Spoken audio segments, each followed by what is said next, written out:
Good evening, जय हिंद। प्यारे दोस्तों, मैं मेजर पंकज आप सभी का स्वागत करता हूं ICS and Major Pankaj defence academy के इस प्लेटफॉर्म पे। जैसा कि आप सभी जानते हैं कि मेजर पंकज डिफेंस एकेडमी और आईसीएस एनडीए और सैनिक स्कूल, मिलिट्री स्कूल की तैयारी के लिए बैच लेके आ चुके हैं। जो बच्चे इंटरेस्टेड हैं वो ऑलरेडी हमारे साथ जुड़ चुके हैं, और जो बच्चे अभी तक नहीं जुड़े हैं तो वो भी जल्द से जल्द जुड़िए। आने वाले संडे को यानी कि 14 सितंबर को एनडीए का एग्ज़ाम है, एनडीए 2। जनरली हर साल 2 बार एग्ज़ाम कंडक्ट होता है ये यूपीएससी द्वारा। पहला अप्रैल में होता है, सेकंड एग्ज़ाम सितंबर में होता है। इसके एडमिट कार्ड आ चुके हैं और वेबसाइट पे अपलोड हो चुके हैं। तो जिन बच्चों ने अभी तक अपने एडमिट कार्ड नहीं निकाले हैं वो अपने एडमिट कार्ड डाउनलोड कर लीजिए, ताकि आपको समय का आइडिया रहे और सेंटर्स का पता चल सके। उसके बाद हमारा जो सैनिक स्कूल, मिलिट्री स्कूल का जो बैच है ऑलरेडी अप्रैल से चल रहा है। अगस्त में हमने सेकंड बैच स्टार्ट किया था। ऑफलाइन एंड ऑनलाइन मोड में बैचेस अवेलेबल हैं। तो जो बच्चे ऐप के थ्रू जुड़ना चाहते हैं उनको मैं एक बार फिर से बताना चाहूँगा कि जो आईसीएस की ऐप है उस पर आप जाएंगे तो आपको सैनिक स्कूल और मिलिट्री स्कूल का कोर्स परचेज करके आप ये कोर्स ज्वाइन कर सकते हैं। और जो बच्चे ऑफलाइन के लिए इंटरेस्टेड हैं या हॉस्टल फैसिलिटीज़ के लिए अगर वो देख रहे हैं तो मेजर पंकज डिफेंस एकेडमी, जो द G21 स्कूल जो बिंद्रोली भवापुर रोड पे है, आप वहाँ आके कांटेक्ट कर सकते हैं। हमारा कांटेक्ट नंबर नीचे दिया हुआ है। आज का जो लेक्चर है वो सैनिक स्कूल की प्रिपरेशन के लिए बड़ा इम्पोर्टेंट है, तो अंत तक बने रहिएगा और जो भी चीज़ें आपको बताई जाएं उसको नोट करते रहिएगा। ये सारी चीज़ें हम अपने कोर्स में ऑलरेडी कवर करवा चुके हैं, लेकिन आप जो बच्चे अभी तक कोर्स नहीं लिया है जिन्होंने, उनकी जानकारी के लिए हम ये आपको इस माध्यम से, इस चैनल के माध्यम से आपको ये चीज़ें करवा रहे हैं।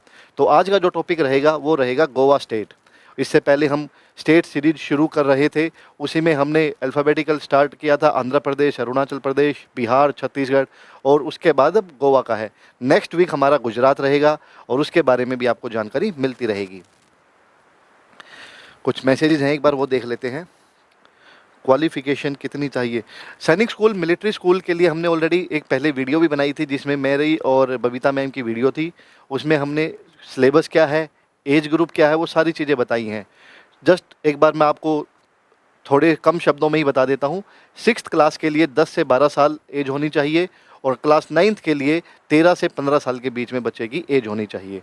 ये दोनों आपके गर्ल्स बॉयज़ दोनों के लिए हैं, और जो बच्चे इंटरेस्टेड हैं वो ज्वाइन कर सकते हैं।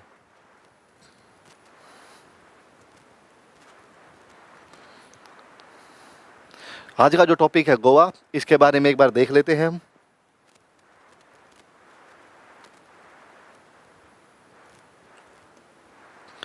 सबसे पहले हम करेंगे ज्योग्राफी एंड लोकेशन, यानी कि जो इसका भूगोल है और जो इसके स्थान है वो देख लेते हैं। जैसा कि आप सभी को पता है, गोवा की जो राजधानी है, कैपिटल है, वो है पणजी, और उसको पंजिम भी बोला जाता है। और जो इसकी सीमाएं हैं, जो इसकी लैंड बॉर्डर्स हैं, वो किस किस से टच करते हैं? पश्चिम में यानी वेस्ट में अरब सागर, अरेबियन सी से, जो इसे अपनी शानदार तटरेखा प्रदान करता है यानी कि कोस्ट लाइन। उसके बाद उत्तर में महाराष्ट्र और पूर्व और दक्षिण में कर्नाटक के भारतीय राज्यों से ये घिरा हुआ है। तो गोवा की जो लोकेशन है उसके वेस्ट में आपका अरेबियन सी है यानी अरब सागर है, और महाराष्ट्र आपका उत्तर में है, नॉर्थ में, पूर्व और दक्षिण में कर्नाटक स्टेट इससे मिलते हैं।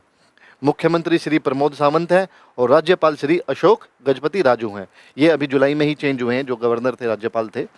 इसके बाद जो इम्पोर्टेंट रिवर्स हैं गोवा की, उनको देख लेते हैं, उन पर नज़र डालते हैं।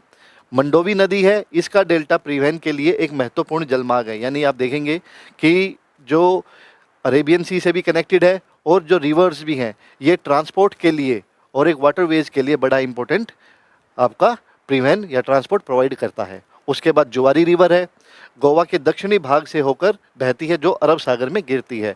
यानी कि ये आपकी गोवा स्टेट को कवर करके उसके बाद हर नदी किसी न किसी समुद्र से मिलती है, तो वो अरब सागर से मिलती है। उसके बाद तेरखोल नदी, ये महाराष्ट्र के साथ साथ गोवा की उत्तरी सीमा पर भी बहती है।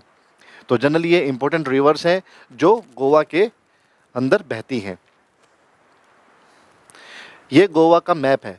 आप देखेंगे जैसा हमने लोकेशन में और ज्योग्राफी में डिस्कस किया था, इसके वेस्ट में अरेबियन सी है, इसके नॉर्थ में महाराष्ट्र है और कर्नाटक आपके ईस्ट और साउथ में है।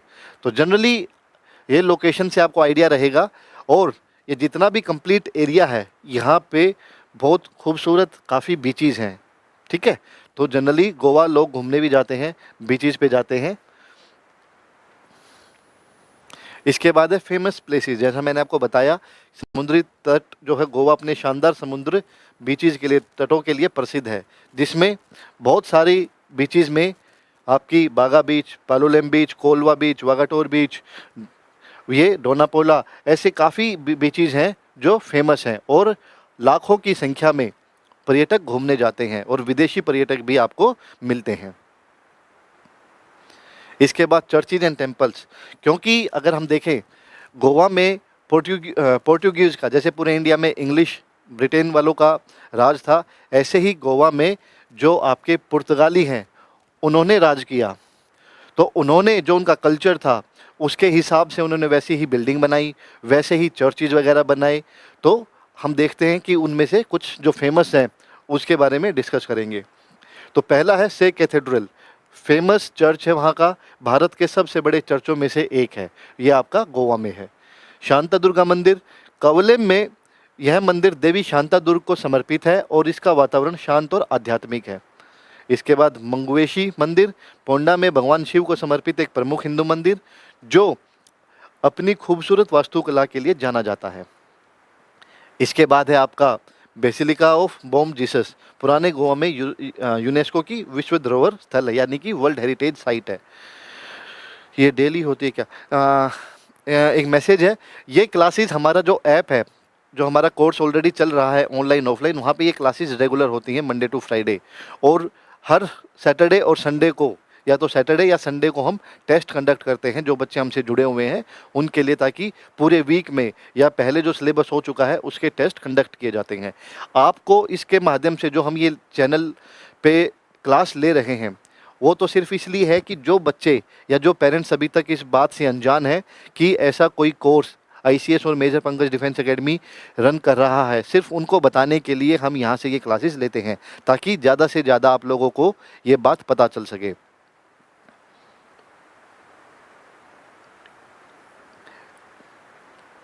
इसके बाद है वाइल्ड लाइफ सेंचुरीज़, यानी कि वन्य जीव अभ्यारण्य।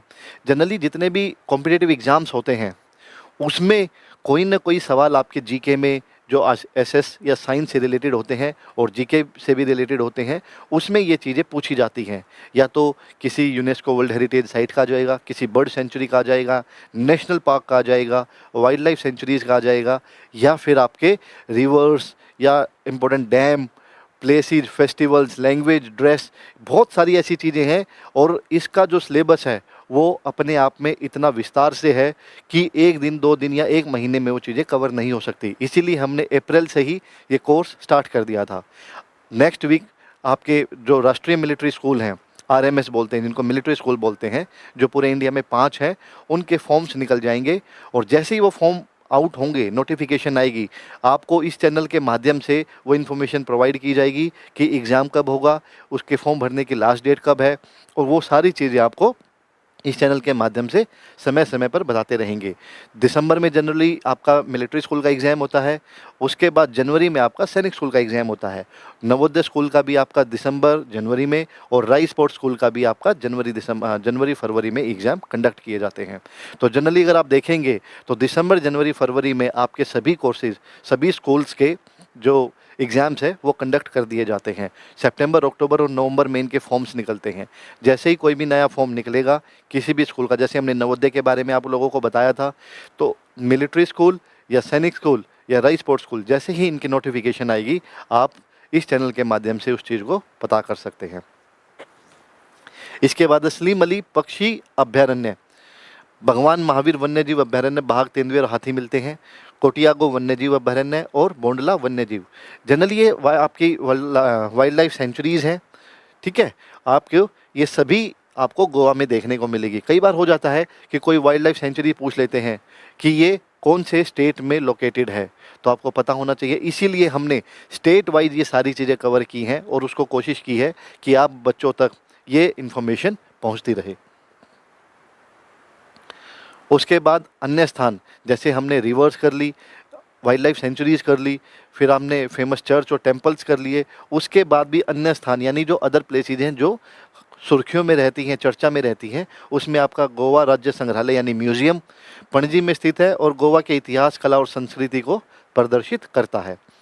उसके बाद दूध सागर वाटरफॉल्स यानी कि दूध सागर झरना भारत के सबसे ऊंचे झरनों में से एक है और काफ़ी खूबसूरत जगह है, अगर मौका मिले तो ज़रूर विज़िट करना चाहिए। डोनापाउला ये भी एक बीच कह लीजिए, एक पॉइंट कह लीजिए, जहाँ से अरब सागर का जो अरेबियन सी है उसका शानदार नज़ारा पेश करता है और ये आप देख सकते हैं। इसके बाद फेस्टिवल्स आ गए।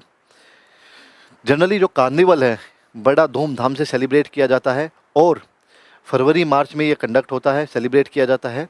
उसके बाद इसकी उत्पत्ति पुर्तगाली से, जैसा मैंने आपको स्टार्टिंग में बताया था कि पुर्तगालियों ने गोवा पे राज किया था, शासन किया था और जो उनके ट्रेडिशंस थे या उनकी जो कला संस्कृति थी वो आपको आज भी गोवा के नॉर्मल कल्चर में देखने को मिलेगी, उसकी झलक मिलेगी।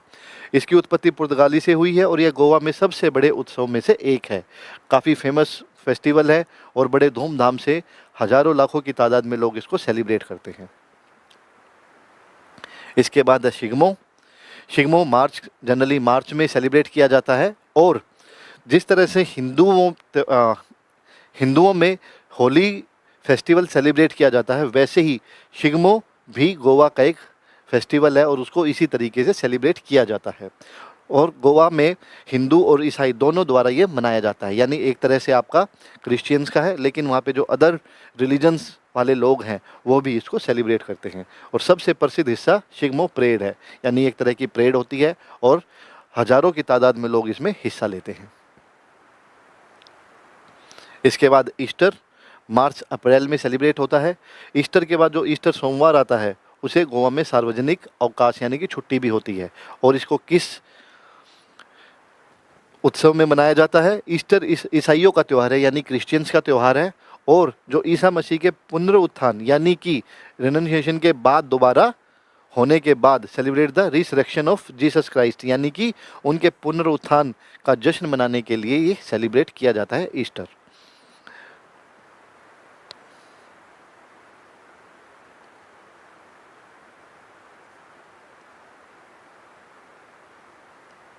इसके बाद है गुड़ी पड़वा, मार्च अप्रैल में होता है। हिंदू चंद्र कैलेंडर के अनुसार नए साल का प्रतीक है। जैसे हमने पहले भी जो टॉपिक्स स्टेट्स कवर किए हैं जनरली उसमें भी ये चीज़ें कवर की गई है कि जो जैसे हम एक तरह से 1 जनवरी को न्यू ईयर मनाते हैं, हिंदुओं के हिसाब से हम ये सेलिब्रेट करते हैं नए साल को अप्रैल में, ऐसे ही हर एक स्टेट में किसी न किसी अलग नाम से, भिन्न नाम से ये चीज़ें सेलिब्रेट की जाती है। गोवा में बहुत उत्साह के साथ इसको मनाया जाता है और त्यौहार भारत के अन्य हिस्सों में उगादी के रूप में भी मनाया जाता है। पड़वा का मुख्य आकर्षण छतों पर गुड़ी यानी जो झंडे के जैसी सजावट को फहराना है और समृद्धि और सौभाग्य का प्रतीक है। ठीक है,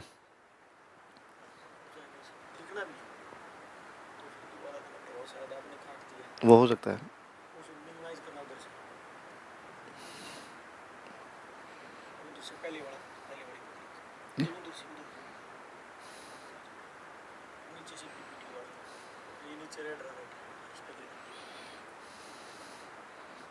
दोबारा एक बार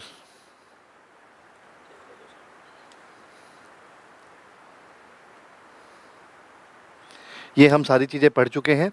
शिग्मो हमने पढ़ लिया, ईस्टर हमने पढ़ लिया, उसके बाद गुड़ी पड़वा हमने पढ़ लिया। इसके बाद फेमस डांस फॉर्म्स यानी जो प्रसिद्ध नृत्य हैं गोवा के उसके बारे में डिस्कस करते हैं। फुगड़ी नृत्य है जो पारंपरिक नृत्य गोवा की महिलाओं के बीच लोकप्रिय है और ख़ासकर जो ग्रामीण इलाके हैं, रूरल एरियाज़ हैं, वहाँ पे इस डांस का काफ़ी चलन है।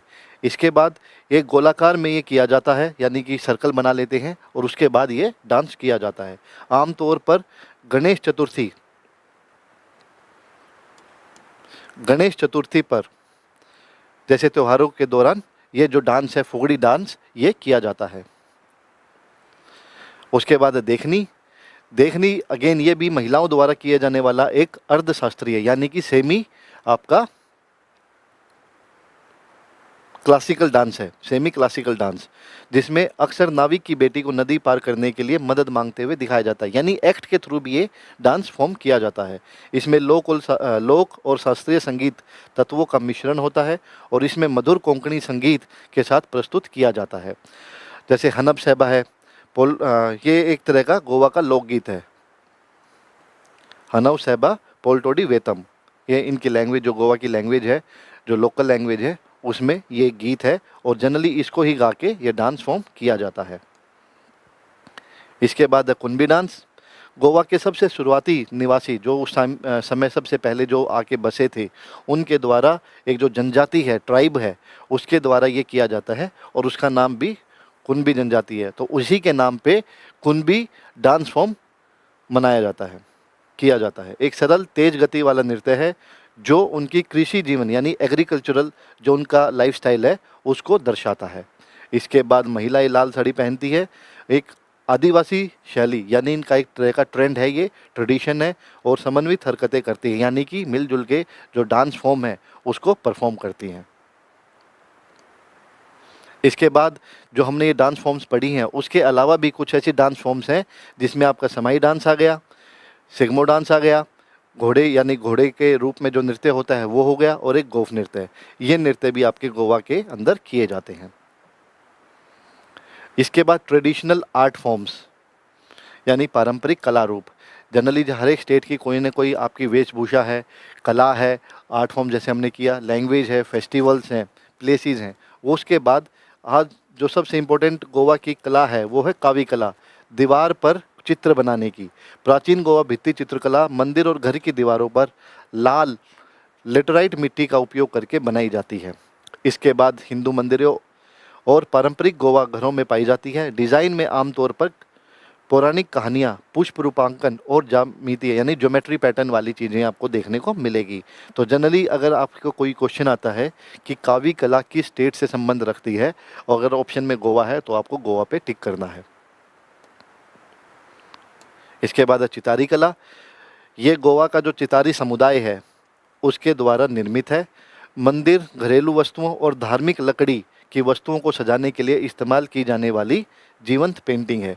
अक्सर हिंदू जो देवी देवता होते हैं उनके चित्र बनाए जाते हैं।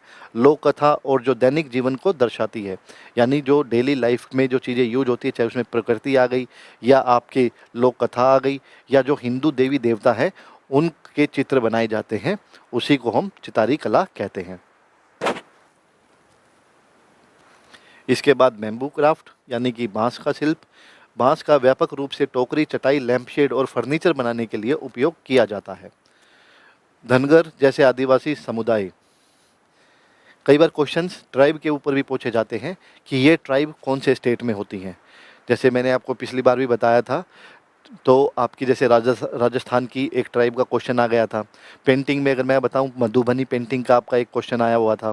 तो जनरली इसीलिए ये हमने चीज़ें आप लोगों के लिए अच्छी समझ के लिए कवर करवा रहे हैं, ताकि आपका जो सिलेबस का पार्ट है उसमें कोई भी कोताही ना बरती जाए। धनगर जैसे आदिवासी समुदायों द्वारा तैयार किया जाता है और टिकाऊ और पर्यावरण के अनुकूल कला रूप है। इसके बाद कुनबी बुनाई, जैसा हमने पढ़ा था कि कुनबी एक नृत्य भी है और कुनबी एक आपकी ट्राइब भी है। तो कुनबी साड़ियाँ गोवा की कुनबी जनजाति द्वारा हाथ से बुनी जाती है। लाल और सफ़ेद चेक के साथ बनाई गई गोवा की आदिवासी संस्कृति की सादगी को दर्शाती है। हाल ही में गोवा की सांस्कृतिक विरासत के हिस्से के रूप में इसको पुनर्जीवित किया गया। यानी कई बार क्या होता है कि कोई ऐसी बुनाई या कोई ऐसा ट्रेडिशन कई बार लुप्त होता चला जाता है, लेकिन वहाँ के जो जनजाति हैं उन्होंने दोबारा इसको एक मेन प्रैक्टिस में शुरू किया है और इसीलिए हम इसके बारे में चर्चा कर रहे हैं। इसके बाद है समुद्री शैल शिल्प। कई बार आपने देखा होगा बीचेस के किनारे छोटी छोटी सीपियाँ सी रहती हैं, तो जो भी वहाँ के वर्कर्स हैं, जो कारीगर हैं, वो उनको बड़े सुंदर डिज़ाइन के, चाहे वो मिरर हैं या फिर माला है, इनका बड़ा सुंदर डिज़ाइन बना के उनको मार्केट में बेचते हैं। तो कारीगर समुद्री शैलों का उपयोग करके दर्पण, लैंप, आभूषण और स्मृति चिन्ह जैसे सजावटी सामान बनाते हैं। और गोवा के बाज़ारों में पर्यटक स्मृति चिन्ह के रूप में लोकप्रिय भी है। तो जनरली क्या होता है, जब उन सीपीओ को जोड़ जोड़ के उसके बीच में आप शीशे लगा देते हैं या फिर लैंप शेड बना देते हैं, कई बार माला बना देते हैं, या सिर्फ याद के रूप में, स्मृति के रूप में वहाँ से लेके आते हैं। इसके बाद है प्रदर्शन कलाएं। जनरली क्या होता है, जिस तरह से हमने कला नृत्य देखे, फेस्टिवल्स देखे, उसी प्रकार से कुछ कलाएं होती हैं जो वो परफॉर्म करते हैं, जिसमें दशावतार मुखौटे हैं। विष्णु के 10 अवतारों को दर्शाने वाले पारंपरिक मंदिर नाटकों में उपयोग किए जाते हैं। उसके बाद है लोक रंगमंच, थिएटर और खेल। इसमें संगीत और सामाजिक विषयों के साथ पारंपरिक कोंकणी नाटक होता है। पेरनी नृत्य मुखौटे, मंदिर अनुष्ठानों यानी जो भी उसमें आपकी पूजा होती है उससे जुड़े हुए पेरनी लोक नृत्य में पहने जाने वाले लकड़ी के मुखौटे होते हैं। तो पेरनी आपके लकड़ी के मुखौटे हो गए। लोक रंगमंच आपके थिएटर और खेल के साथ साथ कोंकणी नाटक परफॉर्म किया जाता है। और दशावतार मुखौटे आपके जो भगवान विष्णु के 10 अवतार हैं उनको दर्शाने के लिए नाटकों में प्रयोग किए जाते हैं। ये जनरली आज का हमने गोवा का कंप्लीट टॉपिक कवर किया है। इसके अलावा आपको कोई भी डाउट आता है, कोई भी चीज़ है, आप हमें हमारे नंबर पे कांटेक्ट कर सकते हैं। काफ़ी बच्चे हमसे फिर जुड़ने की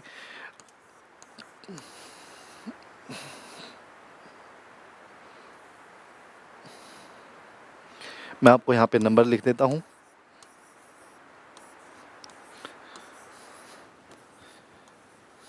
जैसे जैसे एग्ज़ाम नज़दीक आ रहे हैं, क्योंकि फॉर्म्स भी निकलने अभी स्टार्ट हो जाएंगे जैसा मैंने आपको बताया, तो कम से कम काफ़ी बच्चों के 300 से 400 बच्चों की हमारे पास क्वेरीज आई हैं जो सैनिक स्कूल, मिलिट्री स्कूल के लिए कोचिंग लेना चाहते हैं।